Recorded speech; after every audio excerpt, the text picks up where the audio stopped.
Olá, continuando com o nosso curso de pré-cálculo, esse é o segundo vídeo da aula 15. Na aula 15 nós estamos construindo os gráficos das funções trigonométricas, que corresponde ao capítulo 21 desse livro aqui, que é o livro que nós estamos seguindo.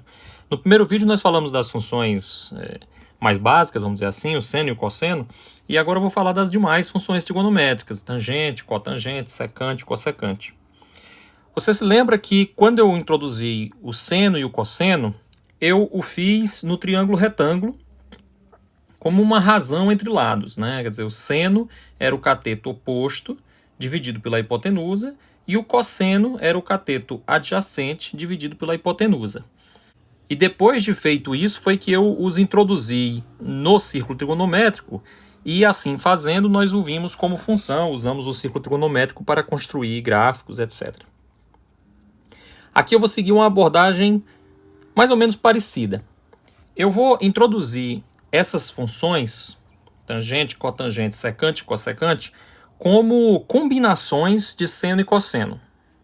Então, isso daqui tome como uma definição. Isso daqui não há razão de ser. Isso aqui não há o que entender. É como quando eu digo para você que meu nome é Leandro. Não há o que entender. É porque é o meu nome. Então, o nome que se dá à divisão do seno pelo cosseno é tangente. O nome que se dá para a divisão do cosseno pelo seno é cotangente. O nome que se dá a 1 sobre o cosseno é a secante. E o nome que se dá para 1 sobre seno é a cossecante. Então, até aqui, simplesmente nós temos as duas funções principais, seno e cosseno, e diferentes combinações delas, né? Uma, seno dividido por cosseno dividido por seno, 1 sobre cosseno e 1 sobre seno, e nós demos nomes especiais para essas funções. Com isso já dá para fazer algumas coisas, né? Por exemplo, se lhe for pedido para calcular o seno, o cosseno, a tangente, secante, cossecante e cotangente de π sobre 2, o que você faz? Você precisa do seno e do cosseno, né? Vamos fazer aqui no círculo trigonométrico. No círculo trigonométrico, a gente sabe que esse eixo mede o seno e esse eixo mede o cosseno de x. Então, quando π sobre 2 é esse ângulo aqui. Aqui eu tenho o ângulo π sobre 2. Então, quanto que é o seno de π sobre 2? A gente aprendeu que o seno é a altura desse ponto aqui, onde essa linha cruza o eixo trigonométrico. Então, essa altura aqui é 1. Então, o seno de π sobre 2 é 1. O cosseno é medido aqui nessa linha. A gente pode dizer que é a distância que ele está desse eixo aqui. Se for a distância for para a direita, é positivo. Se for para a esquerda, é negativo. Acontece que esse ponto aqui, ó, ele está exatamente aqui no zero. Então, o cosseno de π sobre 2 é zero.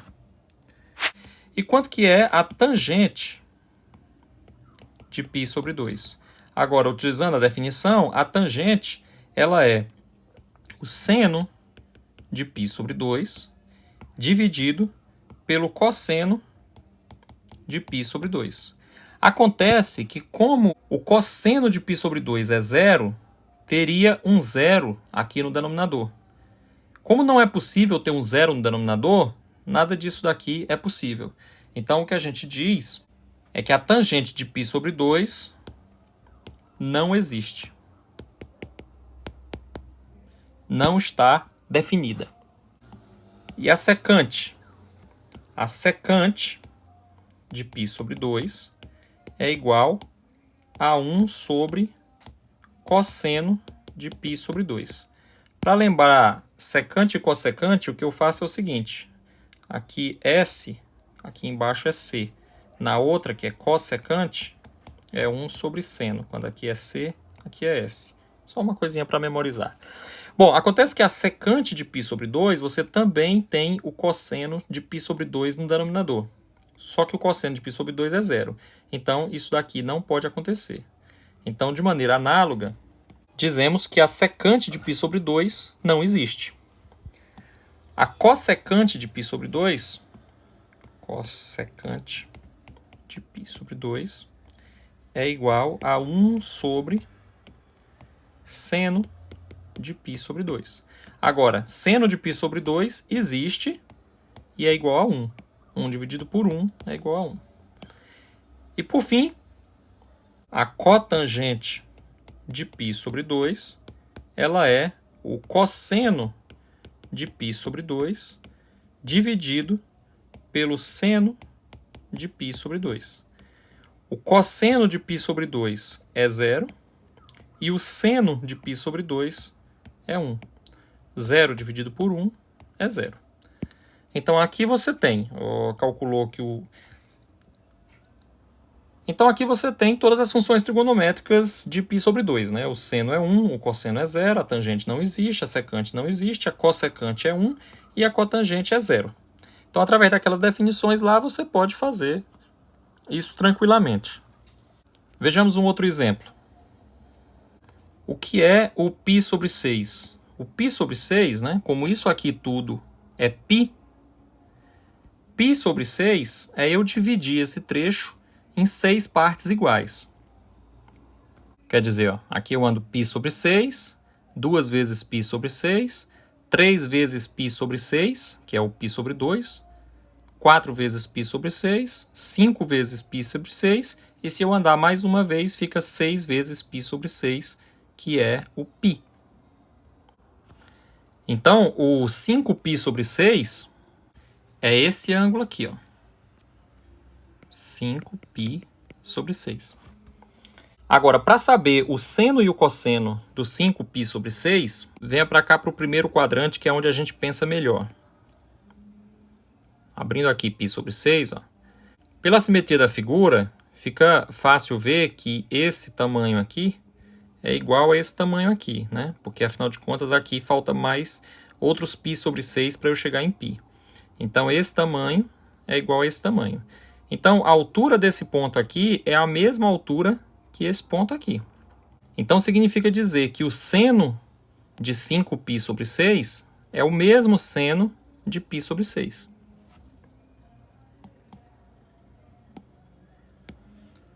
Ou seja, seno de 5π sobre 6 é igual ao seno de π sobre 6.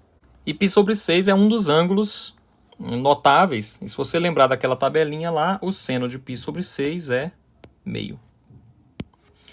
E o cosseno?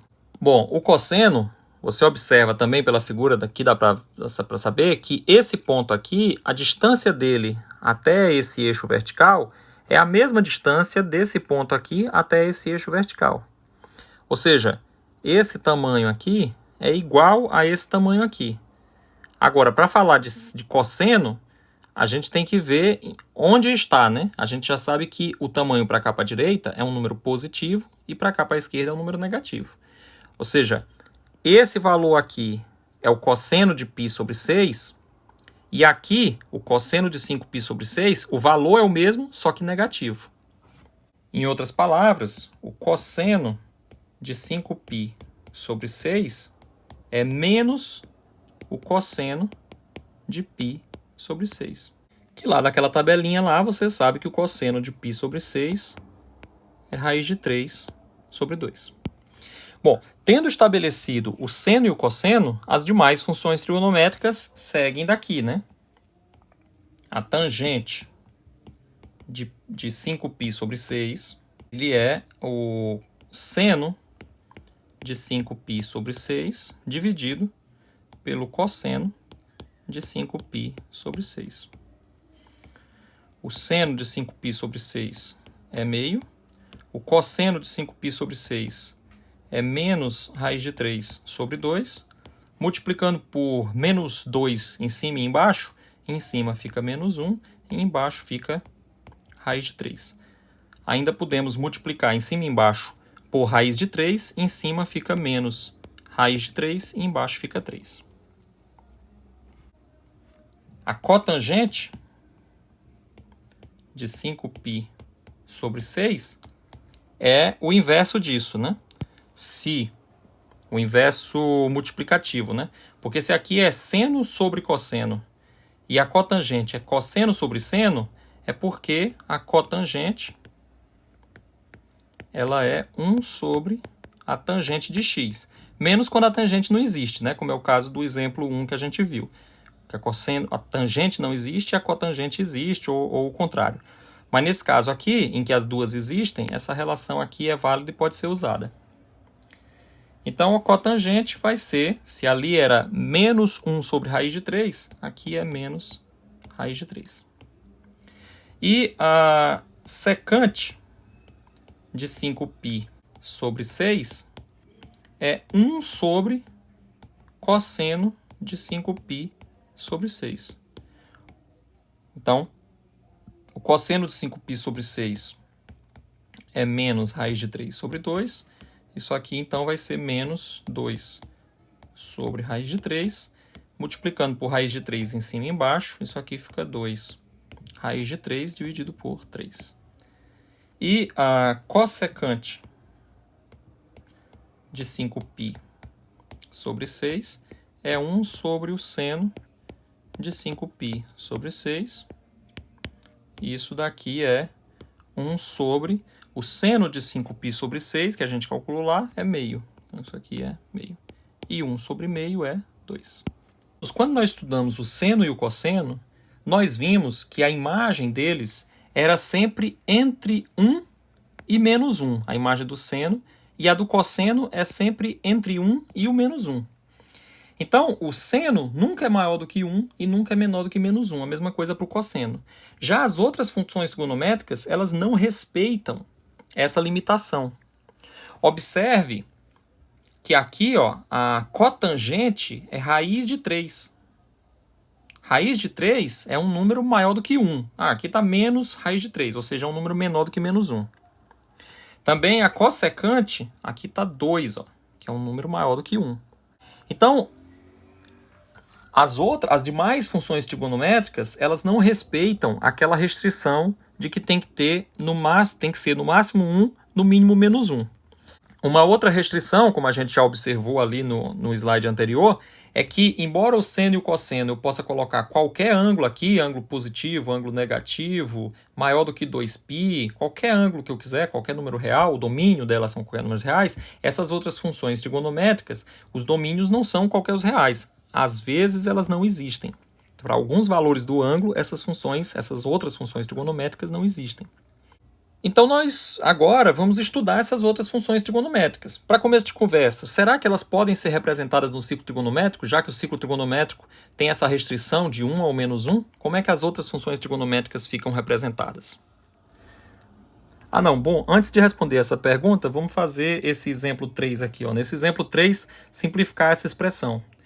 Então, para você simplificar essa expressão, você simplesmente sai substituindo todo mundo aí. Ó. Quer dizer, a secante é 1 sobre o cosseno de x. Esse CSC é uma abreviação alternativa para cossecante. Então, a cossecante ela é 1 sobre seno de x. E aqui embaixo você tem 1 menos a cotangente, também é representada assim, né? Cotangente. Isso é o cosseno de x dividido pelo seno de x. Então, como é que a gente vai fazer para simplificar essa expressão? Primeiro, observe que aqui você tem um 1 subtraído uma fração. Para resolver isso, primeiro a gente tem que fazer com que os denominadores sejam iguais. Então, o que eu faço?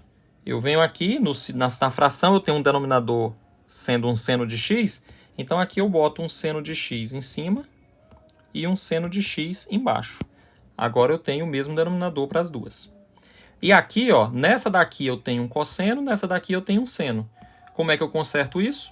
Nessa daqui eu coloco o cosseno em cima e o cosseno embaixo. E nessa daqui eu coloco um seno em cima e um seno embaixo. Você agora vê que nessa daqui, no denominador, tem o seno e cosseno. Nessa daqui, no denominador, tem o seno e cosseno. Feito isso, eu posso agora combinar as duas frações, né? Em cima, eu tenho o mesmo denominador, que é seno de x vezes cosseno de x. E no numerador, eu tenho seno de x menos cosseno de x. Na fração de baixo, eu tenho também o mesmo denominador. O denominador é seno de x para as duas. E em cima, os numeradores, eu tenho seno de x menos cosseno de x. Agora, você tem aqui a divisão de duas frações, né? Você tem isso daqui dividido por isso daqui. Dividir é a mesma coisa que multiplicar pelo inverso. Então, eu posso pegar essa daqui e multiplicar pelo inverso dessa. Então, eu repito a primeira. Seno de x menos cosseno de x sobre seno de x vezes cosseno de x. E multiplico pelo inverso da segunda, ou seja, seno de x em cima e embaixo seno de x menos cosseno de x. Aí agora eu observo aqui, ó, que isso daqui aparece em cima e embaixo, pode ser, portanto, cancelado. E esse seno aqui aparece em cima e aparece embaixo, pode ser, portanto, cancelado. Então, isso daqui, tudo, vai dar igual a 1 sobre cosseno de x. Ou seja, essa coisa, esse y aqui todo, ele é simplesmente igual a secante de x.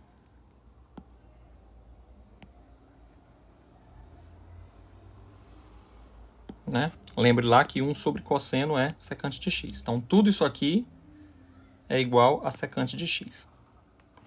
Bom, mas agora vamos ver lá aquela coisa da função do ciclo trigonométrico que eu tinha falado, né?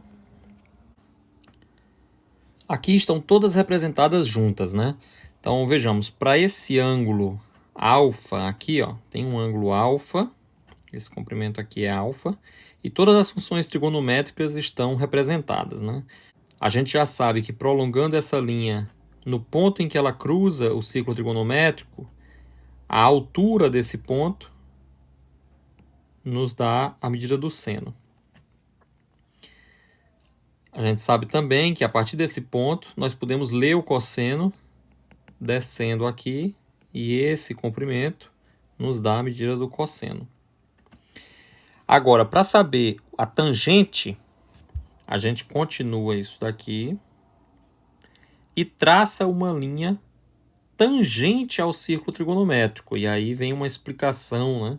Por que daquele nome lá, que eu tinha dito que naquele momento não tinha explicação nenhuma, era só um nome que a gente estava dando. Mas claro que tem uma lógica o nome que ele recebe. Essa linha, ela tange o ciclo trigonométrico, ela toca o ciclo trigonométrico nesse ponto. Essa é a tangente. Então, quando essa linha que marca o ângulo cruza essa linha, que é o eixo das tangentes, esse ponto no qual as duas se tocaram, a altura desse ponto em relação ao eixo x marca a tangente do ângulo. E mais, esse tamanho daqui para cá te dá a secante do ângulo. E traçando essa outra linha aqui, que é o eixo das cotangentes, que toca aqui em um ponto, ó, e é tangente ao círculo trigonométrico também, só que aqui em cima. Quando essa linha cruza essa linha do ângulo aqui, nesse ponto de cruzamento, essa distância daqui para cá te dá a medida da cotangente. E essa medida daqui até aqui te dá a medida da cossecante. Não é bem para você necessariamente se desesperar em memorizar tudo isso. A ideia é que você se familiarize com o ciclo trigonométrico e o utilize com frequência. Em algum momento você vai memorizar algumas coisas. Mas nesse momento a sua principal preocupação é entender por que esse tamanho aqui te dá a cotangente, por que esse tamanho aqui te dá a cossecante, etc. Ao entender isso, a gente vai ganhando familiaridade com o ciclo trigonométrico, pensando no ciclo trigonométrico e entendendo melhor, e é isso que vai te dar a chave para trigonometria, porque trigonometria é o domínio do ciclo trigonométrico. Lembre-se lá do início, quando nós começamos tudo isso, que para entender por que o seno é medido aqui e o cosseno é medido aqui, nós tomamos como base o triângulo retângulo, em particular esse triângulo aqui que é formado. né? Lembrando que esse tamanho aqui é 1, porque o círculo trigonométrico tem raio 1. A gente, usando aquela definição de cateto oposto, cateto adjacente, né? O seno é o cateto oposto dividido pela hipotenusa, e a gente descobriu que essa altura é o seno. E o cosseno é o cateto adjacente sobre a hipotenusa, portanto, esse tamanho aqui é o cosseno. Então, foi analisando esse triângulo retângulo que se forma que nós entendemos por que o seno é medido aqui e o cosseno é medido aqui. A ideia agora é fazer o mesmo para esses vários triângulos que estão formados aqui. Observe que tem um triângulo retângulo aqui, tem um outro triângulo retângulo aqui. Bom, vamos começar por esse daqui. Nesse triângulo aqui, ó, quais são as medidas das coisas? Esse tamanho aqui, a gente sabe que é 1. Por que a gente sabe que é 1? Porque o raio do círculo trigonométrico é 1. Então, a distância daqui para cá é 1. Esses dois lados do triângulo, vamos dizer que eu não sei quanto é. Então, eu vou chamar esse lado aqui de A e eu vou chamar a hipotenusa de B. Então, vamos usar a definição das funções trigonométricas. Ou seja, quanto que é aí o cosseno de alfa? O cosseno de alfa é o cateto adjacente a alfa, no caso 1, dividido pela hipotenusa. Nesse triângulo aí, a hipotenusa é o que eu chamei de B. Então agora, ó, multiplico os dois lados por B. B vezes cosseno de alfa é igual a 1. Ou seja, B é igual a 1 sobre cosseno de alfa. E 1 sobre cosseno de alfa é a secante de alfa. Ou seja, descobrimos que esse tamanho aqui é numericamente igual a secante de alfa, que é o que eu tinha dito antes, né? Ou seja, esse tamanho aqui te dá a medida da secante de alfa. Agora, se você fizer o seno de alfa, né? Aqui, quem que é o seno de alfa? É o cateto oposto dividido pela hipotenusa. O cateto oposto é o que eu chamei de A, e a hipotenusa é a secante de alfa. Ou seja, A é igual a secante de alfa vezes seno de alfa. Só que a secante é 1 sobre o cosseno de alfa vezes seno de alfa. Ou seja, A é igual ao seno de alfa sobre o cosseno de alfa. Ou seja, esse A ele é a tangente de alfa. Então, daí descobrimos que essa altura aqui ela é numericamente igual à tangente desse ângulo aqui. Que é o que a gente tinha dito, né? Ou seja, essa medida aqui te dá a medida da tangente de alfa. Agora vamos analisar esse outro triângulo retângulo aqui, que fica formado por essa linha que marca o tamanho do ângulo, por essa linha aqui que é o eixo dos senos, e por essa linha aqui que é o eixo da cotangente. Aqui, pensando um pouco, você vê que esse ângulo aqui é igual a esse daqui, alternos internos, né? Essa reta aqui é paralela a essa daqui, esses ângulos aqui são ângulos internos e alternos. Outra maneira de você pensar é que isso aqui tudo é 90, então se aqui é alfa, aqui é 90 menos alfa. Aqui é 90. Então, esse daqui, somado com esse e com 90, tem que dar 180. Aí, assim, você descobre que esse ângulo aqui tem que ser alfa. Bom, agora que a gente tem esse triângulo aqui, vamos pensar nele. Primeiro, esse lado do triângulo aqui, ó, é 1, né? Porque o raio do círculo trigonométrico é 1. Então, esse tamanho aqui é 1. Esse tamanho, esses outros dois tamanhos aqui são os tamanhos que eu não sei, né? Então, eu vou chamar esse daqui de A e esse aqui de B. O seno desse ângulo aqui, ó, o seno de alfa, né? O seno desse ângulo, aqui é um triângulo retângulo, esse daqui é a hipotenusa dele. Então, o seno de alfa é o cateto oposto dividido pela hipotenusa. Então, A vezes seno de alfa é igual a 1. Ou seja, A é igual a 1 sobre seno de alfa. Ou seja, A é igual a cossecante de alfa. Então, o que eu descobri aqui é que esse comprimento ele é numericamente igual a cossecante desse ângulo aqui e, portanto, a cossecante desse ângulo aqui, que é o ângulo que a gente abriu. E isso é justamente o que eu tinha dito para vocês antes, né? Que essa medida aqui, ela te dá a cossecante do ângulo. O cosseno de alfa é igual ao cateto adjacente, ou seja, esse B aqui é o cateto adjacente, dividido pela hipotenusa. O cateto adjacente é B, e a hipotenusa, que é essa aqui que eu tinha antes chamado de A, e agora descobri que é cossecante de alfa, eu escrevo aqui. Então, o B é igual a cosseno de alfa vezes cossecante de alfa. Ou seja, o B é igual a cosseno de alfa. Cossecante de alfa é 1 sobre seno de alfa. Então, o B é igual a cosseno de alfa dividido por seno de alfa. Ou seja, o B é igual a cotangente de alfa. Que é o que a gente tinha dito antes, né? Que essa medida te dá a cotangente de alfa. Agora, tendo compreendido isso, que esse eixo aqui serve para ler a tangente, esse eixo aqui serve para ler a cotangente, essa linha aqui, que é a própria linha do alfa, mas ela pode ser usada para medir a cossecante e também a secante,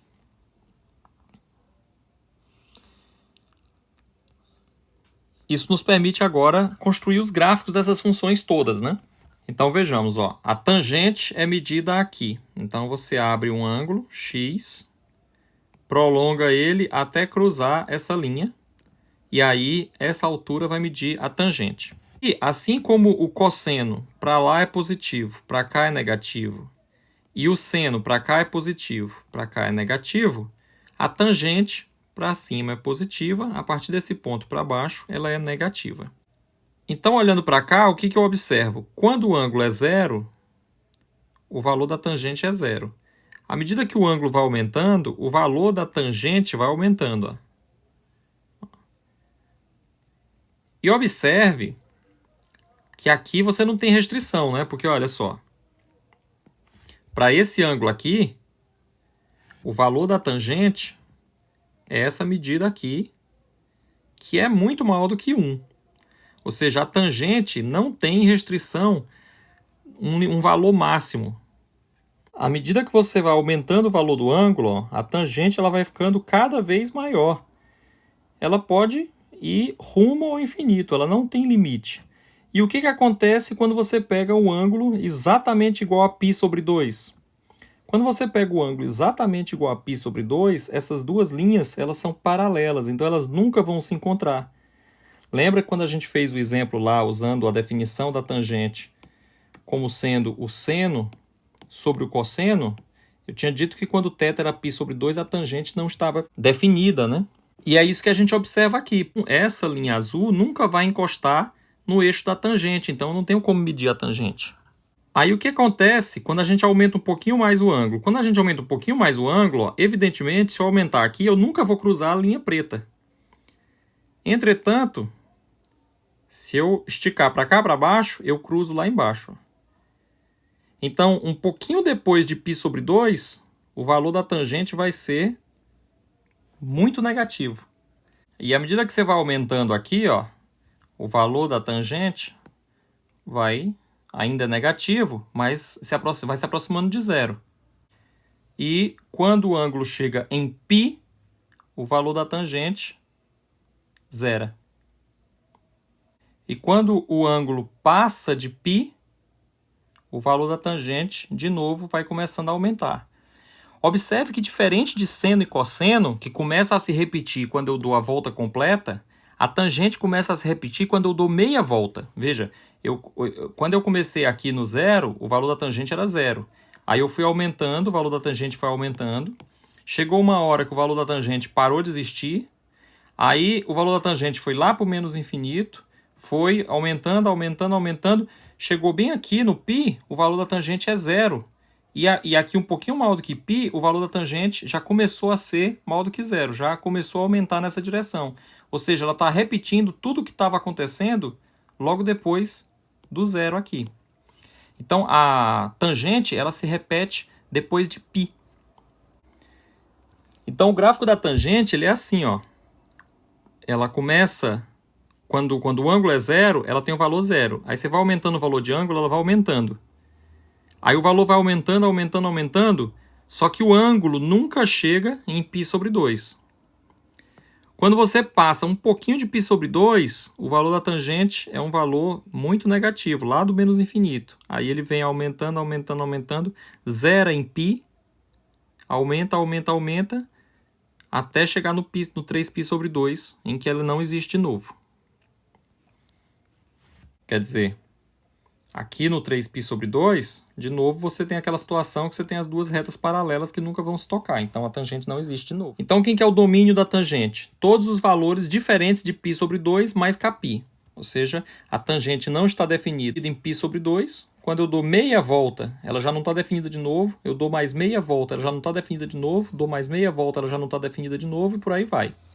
Então ela não está definida no π sobre 2. E a cada meia volta que eu dou. Como cada meia volta que eu dou é π, então é um número inteiro de meias voltas.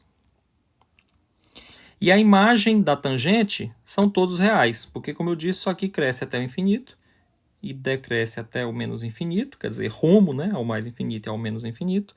Então a tangente pode assumir qualquer valor. A tangente é periódica, mas o período é π, como eu comentei. E a função tangente é ímpar. Você pode ver isso no ciclo trigonométrico, você pode ver isso do gráfico, e você pode ver diretamente da definição dela, né? Tangente de menos x é igual a seno de menos x dividido por cosseno de menos x. O seno é uma função ímpar, então seno de menos x é menos seno de x, e o cosseno é uma função par, então cosseno de menos x é igual a cosseno de x. Isso daqui é igual a menos seno de x sobre cosseno de x, que é tangente de x. Como você tem que tangente de menos x é igual a menos tangente de x, então a função tangente é uma função ímpar. Diferente também da função seno e cosseno, que ora é crescente, ora é decrescente, ora é crescente, ora é decrescente, a tangente ela é sempre crescente. Ela cresce até que chega num ponto que num valor de ângulo que ela não existe. Aí ela cresce, em todo o intervalo ela é crescente. Ela cresce, cresce, cresce, cresce. Nunca decresce. Agora vejamos a cotangente. Cada vez mais eu vou falando menos e espero que vocês tomem como exercício fazer os detalhes e se convencer dessas coisas que está sendo construída. Porque, como eu falei, o objetivo aqui é que você ganhe familiaridade com o ciclo trigonométrico. Que você faça os passo a passo para obter os gráficos para que você ganhe familiaridade com o ciclo trigonométrico. Então, o que acontece com a cotangente? Na cotangente, você tem aqui a medida do ângulo, né? Quando o ângulo é 0, a cotangente não existe, porque essa linha vai ser paralela à linha da cotangente ali em cima. À medida que eu vou aumentando aqui, ó, aumenta um pouquinho, ela vai cruzar lá na frente. A cotangente vai ter um valor lá bem perto do mais infinito, assim, entre aspas, né? À medida que eu vou aumentando aqui o ângulo, ó, a cotangente ela vai diminuindo, porque lembrando que a cotangente ela é esse tamanho aqui, ó. Ela vai ficando cada vez menor à medida que eu aumento o valor do ângulo. Aí vou aumentando, aumentando, aumentando. Quando o ângulo é π sobre 2, a cotangente é 0. Quando eu aumento mais o ângulo, a cotangente começa a ser negativa, né? Aquela história. Aqui é o 0, para lá ela é positiva, para cá ela é negativa. Então, à medida que eu aumento o ângulo aqui além do π sobre 2, a cotangente começa a ser negativa. E aí vai ficando cada vez menor, cada vez menor, cada vez menor, até, à medida que eu vou aumentando o ângulo, ela vai diminuindo, ou seja, você já está vendo aí que a cotangente ela é decrescente, né? Até que quando eu chego no ângulo π, ela deixa de existir de novo. Quando eu passo um pouquinho de π, a cotangente vai ser medida, ó, lá, né? Eu vou usar a mesma expressão que eu usei antes, perto do mais infinito. Então o ciclo começa a se repetir. Então também a cotangente tem período π, né? E como é que fica o gráfico? O gráfico é assim, ó. Ou seja, ela não existe em zero, lá no mais infinito, vem decrescendo, decrescendo, chega em zero em π sobre 2, decresce, decresce, decresce. Quando vai chegando perto do π, ela vai chegando perto do menos infinito, e em π ela não existe.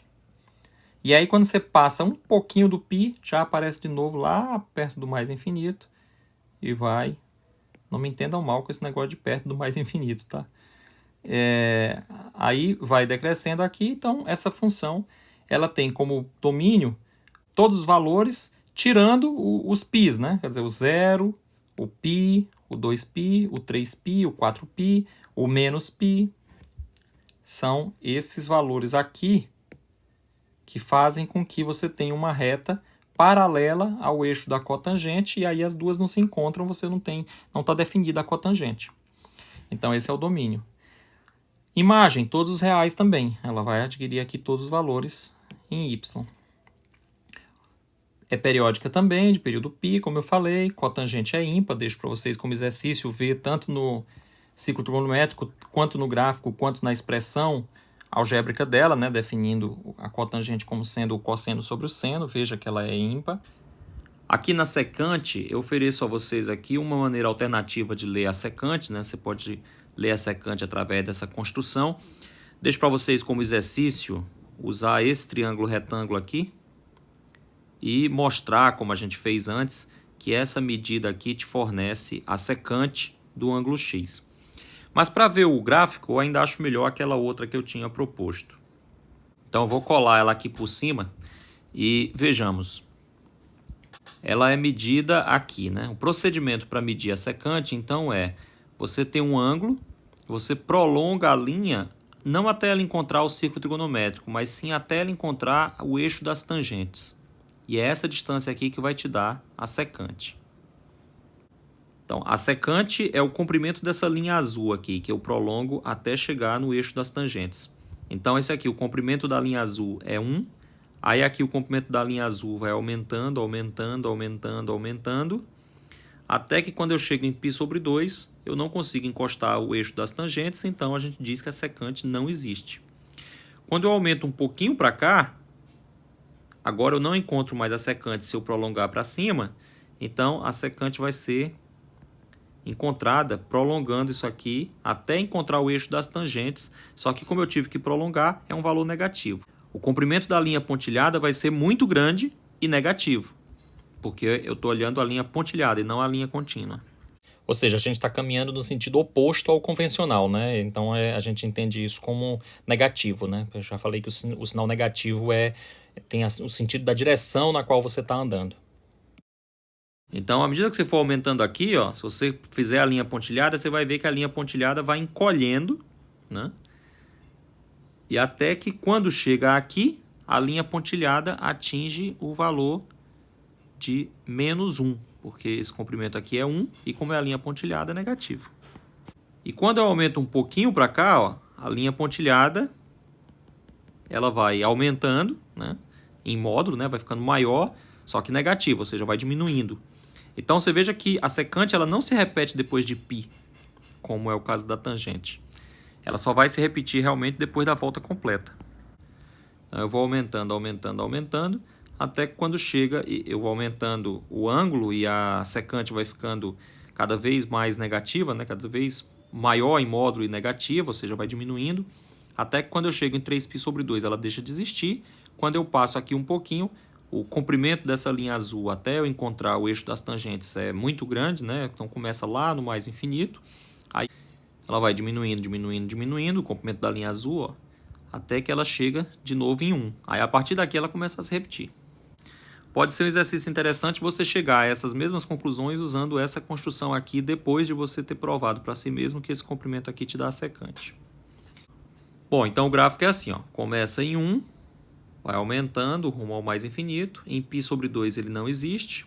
Quando você passa um pouquinho de π sobre 2 ele começa lá no menos infinito, vai aumentando, aumentando, aumentando, até que ele chega em menos 1, e aí começa a diminuir de novo, sem chegar no 3π sobre 2. Se você passar um pouquinho do 3π sobre 2, aí ele começa a repetir. Aí vai diminuindo até chegar no 1, né? Depois aumenta de novo. Então, a secante tem esse gráfico aqui. Observe que essa cumbuca para cima, seguida dessa cumbuca para baixo, é a parte que se repete. Vai ter aqui e vai se repetindo. E se repete a cada 2π, né? Daqui para cá, você tem 2π. Então, o domínio da secante são todos os reais, tirando os pontos em que ela não está definida, né? E ela não está definida no π sobre 2 e a cada meia volta. E a imagem, você consegue ver daqui do gráfico, que é do mais 1 para cima e do menos 1 para baixo. Ou seja, do menos infinito até o menos 1, incluindo o menos 1, união com do mais 1, incluindo o mais 1, até o mais infinito. É uma função periódica também, período 2π, e é uma função par, né? Você pode ver pelo gráfico, pelo ciclo trigonométrico, ou pode ver pela definição. Isso aqui é 1 sobre cosseno de x. Na cossecante, eu aqui dou também uma maneira alternativa de ver, né? Se você preferir, você pode ver dessa maneira. Você pode analisar esse triângulo aqui, né? Observando que esse lado aqui vale 1 e que esse ângulo aqui vale x, né? Demonstre para si mesmo por que isso é verdade. E aí, analisando esse triângulo, você se convence que isso daqui vai te dar a medida da cossecante. Ou você pode ver por aquela figura que eu tinha usado, em que a cossecante é o comprimento dessa linha, ó, desse prolongamento dessa linha, até ela encontrar o eixo da cotangente. É o comprimento dessa linha aqui. Isso é a cossecante. Então, vejamos como é o comportamento dela. Quando eu estou aqui no zero, com ângulo zero, se eu prolongar, eu nunca vou encontrar a linha da cotangente. Então, a cossecante não é definida. Quando eu aumento um pouquinho, para eu prolongar até encontrar a linha das cotangentes, a linha azul vai ter um comprimento muito, muito grande, lá no mais infinito. À medida que eu vou aumentando o ângulo, o ponto em que ela cruza a linha da cotangente vai ficando mais aqui perto. Então, a linha azul ela vai ficando menor.